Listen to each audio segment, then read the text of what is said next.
Next question को देखते हैं। नेक्स्ट क्वेश्चन कह रहा है depict the trajectory of charge particle moving with velocity v as enter a uniform magnetic field perpendicular to its direction of motion perpendicular to direction of motion. अब कह रहा है कि चार्ज पार्टिकल जो है वो v वेलोसिटी से enter किया और परपेंडिकुलर है डायरेक्शन ऑफ मोशन के, तो आपको उसकी ट्रैजेक्टरी बतानी। ठीक है, तो अगर मैं यहाँ पर अपनी मैग्नेटिक फील्ड को ऐसे कंसीडर करूँ कि ये इनवर्ड है प्लेन ऑफ पेपर के, तो ये इसकी ट्रैजेक्टरी हो गई। ये इसका मैग्नेटिक फील्ड का प्लेन हो गया कि वो इनवर्ड है, तो मैं यहाँ पे देख रहा हूँ कि मैग्नेटिक फील्ड मेरी इनवर्ड डायरेक्शन में है प्लेन ऑफ पेपर के अंदर। कंडीशन क्या है कि मेरे पास एक चार्ज पार्टिकल है, वो चार्ज पार्टिकल क्या कर रहा है, v वेलोसिटी से इसके अंदर एंटर कर रहा है। जैसे ही charge particle perpendicular magnetic field के अंदर एंटर करेगा तो देखो b का डायरेक्शन कहाँ है, मैग्नेटिक फील्ड अंदर की तरह है, वेलोसिटी मेरी एक्स एक्सिस के डायरेक्शन में है, तो इन दोनों के परपेंडिकुलर। अब आप यहाँ पे अगर फ्लेमिंग लेफ्ट हैंड रूल को यूज़ करोगे तो आपको मिलेगा कि यहाँ पर जो फोर्स का डायरेक्शन होगा इसी पॉइंट पर, जिस पॉइंट पे ये इसके एंटर करेगा, फोर्स का डायरेक्शन यहाँ पे परपेंडिकुलरली ऊपर की तरफ आएगा। ठीक है, अब अगर फोर्स का डायरेक्शन ऊपर की तरफ है और वेलोसिटी इसको लेफ्ट टू राइट लेकर जाना चाहती है, फोर्स जो इसको अपवर्ड डायरेक्शन में ले जाना चाहता है, तो ना तो मेरा चार्ज पार्टिकल v के डायरेक्शन में जाना चाहेगा, ना तो मेरा चार्ज पार्टिकल f के डायरेक्शन में जाना चाहेगा। मेरा चार्ज पार्टिकल इन दोनों के प्लेन के इन दोनों के रिजल्टेंट में जाना चाहेगा, जिसको मैं ऐसे दिखा सकता हूँ कि इन दोनों के बीच में ऐसे जाना चाहेगा, है ना। और धीरे धीरे करके ये इस तरह से एक कर्व पाथ ले लेगा, तो ये इसका ट्रेजेक्टरी का डायरेक्शन है। तो मैं बता सकता हूँ कि मेरा चार्ज पार्टिकल इस तरह से कर्व हो जाएगा। और अगर ये मैग्नेटिक फील्ड को मैं अगर पूरे प्लेन पे बना दूँ तो जाहिर सी बात है पूरा सर्कुलर शेप ले लेगा, तो एक सर्कल बनाएगा जिसका डायरेक्शन जो होगा वो एंटी क्लॉकवाइज डायरेक्शन होगा। ठीक है, तो यहाँ पर अगर मेरा ये क्यू चार्ज पॉजिटिव है तो मुझे क्या देखने को मिला कि एंटी क्लॉकवाइज जाएगा। पहली बात तो charge, Fleming left hand rule से इसको हम फिंगर की वजह से पता कर सकते हैं। दूसरा क्या करेगा, ये सर्कुलर पाथ बनाएगा। एक कंडीशन और आ सकती है, वो कंडीशन क्या आ सकती है, बट यहाँ पर गिवन नहीं है, मैं उसको भी कंसीडर कर लेता हूँ। सपोज करो ये आपके पास मैग्नेटिक फील्ड का प्लेन है ना, इस मैग्नेटिक फील्ड के प्लेन में अगर आपके पास पॉजिटिव चार्ज ना हो और आपके पास नेगेटिव चार्ज आ जाए, यहाँ पर जो हो चार्ज वो नेगेटिव हो, तो जब ये इसके अंदर जाएगा ना तो ये इस तरह का मोशन करेगा, इसकी ट्रेजेक्टरी जो होगी वो क्लॉकवाइज हो जाएगी। तो आप एग्ज़ाम में दोनों बात नोट कर सकते हो कि आपके पास पाथ जो मिलेगा वो सर्कुलर मिलेगा, बट अगर नेगेटिव चार्ज है तो आपको क्लॉकवाइज का मोशन मिलेगा, और आपके पास अगर पॉजिटिव चार्ज है तो एंटी क्लॉकवाइज मिलेगा। तो एक सर्कुलर पाथ बनेगा जिसमें चार्ज पार्टिकल जो है आपका टर्न हो जाएगा along the magnetic field. Next question basically एक न्यूमेरिकल है। यहाँ पर हम इस न्यूमेरिकल को सॉल्व करते हैं। दिया है an ammeter of resistance 6 ohm can measure current up to 1 ampere, calculate the shunt resistance required to enable ammeter to measure current up to 5 ampere. अब भाई एमीटर कैसे काम करता है, एमीटर में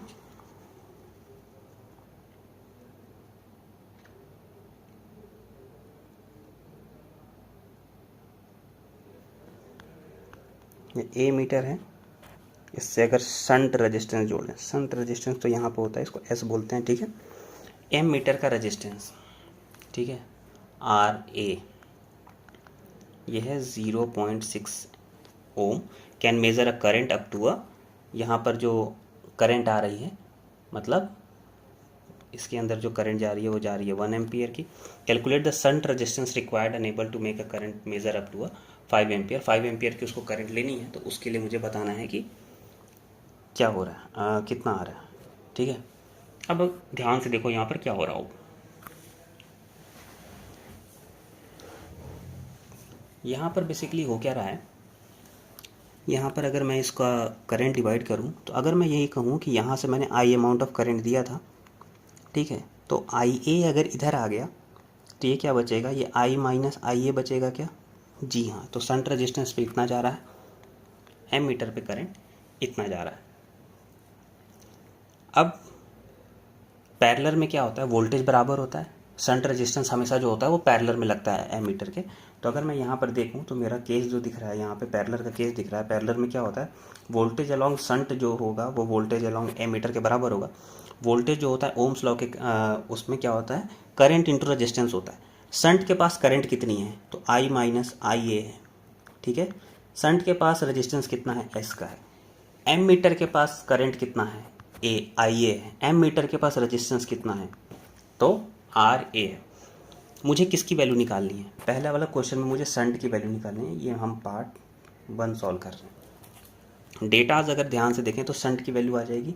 शंट की वैल्यू क्या आ रही है, जितना मेरे पास करंट है एम मीटर का, रेजिस्टेंस है ए मीटर का, उसको मैं आई माइनस आई ए से क्या मैं डिवाइड कर दूँ तो क्या ये मुझे वैल्यू दे देगी, जी हाँ दे देगी। करंट एम मीटर में कितनी जा रही है, तो एम मीटर में करंट 1 एम्पियर की जा रही है। एम मीटर इसका रेजिस्टेंस कितना है, 0.6 का। इसको मुझे डिवाइड करना है किससे, जो टोटल करंट थी। टोटल करंट मुझे कितनी दे रखी है, 5 एम्पियर की, है ना, कि मुझे 5 एम्पियर का करंट मेज़र करना है। तो 5 एम्पियर में से एम मीटर की करंट जो है 1 है, वो मैं इसको माइनस कर देता हूँ। ऊपर आ रहा है 0.6, नीचे आ रहा है 4। 0.6 को 4 से अगर मैंने डिवाइड किया तो आ जाएगा 0.15 ओम। तो 0.15 ओम का जो रेजिस्टेंस है वो है शंट का रेजिस्टेंस। तो मुझे एस की वैल्यू पता चल गई 0.15 ओम, ठीक है। ये क्लियर हो गया। आगे क्या पूछ रहा है, the combined resistance of ammeter and shunt. Part 2 अगर इसका देखो तो पार्ट 2 क्या कह रहा है, कंबाइंड रेजिस्टेंस कितना है। चलो भाई, एस की वैल्यू भी पता है मुझे, ए की वैल्यू भी पता है। अब मुझे इसका कंबाइंड रेजिस्टेंस निकालना है। क्या ये कैसा केस दिख रहा है, ये पैरेलल का केस दिख रहा है ना। अगर ये पैरेलल का केस है तो 1 upon R net is equal to 1 upon R A, 1 upon R S, क्या ये वैल्यू आ जाएगी, है ना। इसको बस सॉल्व कर लेना है। तो 1 अपॉन आर ए कितना है, तो ये 1 अपॉन 0.6 प्लस 1 अपॉन 0.15। इसको अगर बहुत अच्छे से सॉल्व करो तो ये अगर मैं डायरेक्ट यहाँ पे आर नेट लिखूँ तो दोनों का मल्टीप्लिकेशन और फिर दोनों का समेशन, इसको आप सॉल्व कर लेना, ठीक है। प्रॉपर ये सॉल्व करने के बाद आ जाएगा 3 डिवाइडेड बाई 25 और ये आ रहा है 0.12 ओम, 12 ओम। तो ये आपका फाइनल आंसर है 1 upon R net is equal to 1 upon R A plus 1 upon R S. तो ये सिंपल सा कैलकुलेशन है, सॉल्व करने पे आपको कुछ वैल्यू मिल जाएगी। नेक्स्ट क्वेश्चन देखते हैं। नेक्स्ट क्वेश्चन कह रहा है, using the concept of force between 2 infinitely long parallel current carrying conductor define 1 ampere of a current. Oh, ये अच्छा है। इसमें कंडीशन कुछ इस तरीके की है कि तुम्हारे पास ऐसा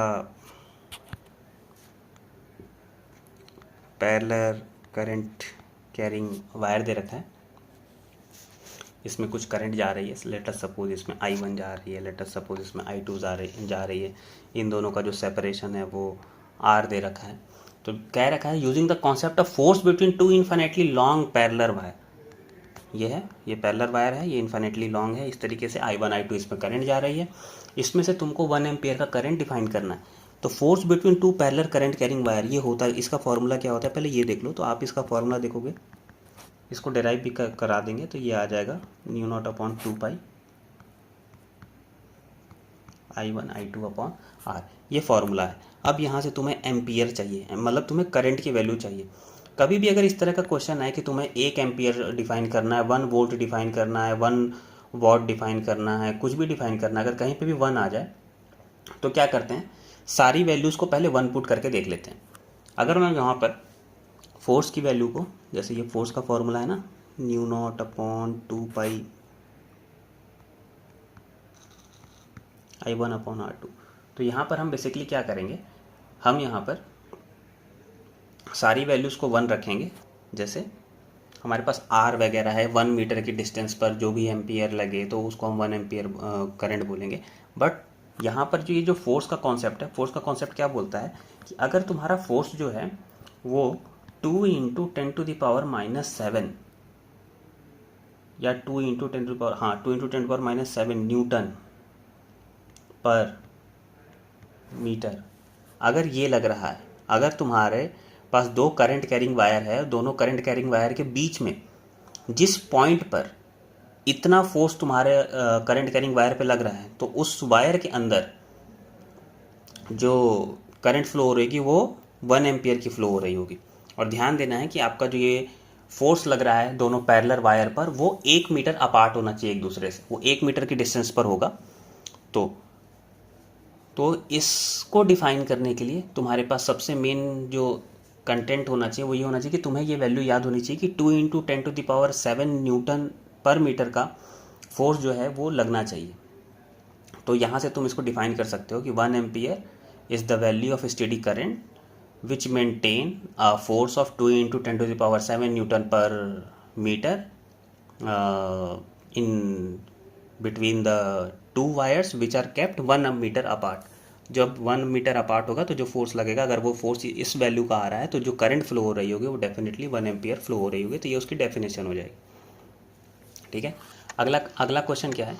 अगला क्वेश्चन बोल रहा है कि right the condition under which the electron move undeflected in the presence of cross electric and magnetic field. चलो ये ध्यान से देखो, यहाँ पर दो कंडीशन दे रखी है कि इलेक्ट्रिक फील्ड भी है और मैग्नेटिक फील्ड भी है। अगर मेरे पास इलेक्ट्रिक फील्ड है तो उसके ऊपर लगने वाला फोर्स क्या होता है? वो होता है चार्ज इनटू इलेक्ट्रिक फील्ड। अगर मेरे पास मैग्नेटिक फील्ड है तो मैग्नेटिक फील्ड पे लगने वाला जो फोर्स होता है वो क्या होता है? QV×B।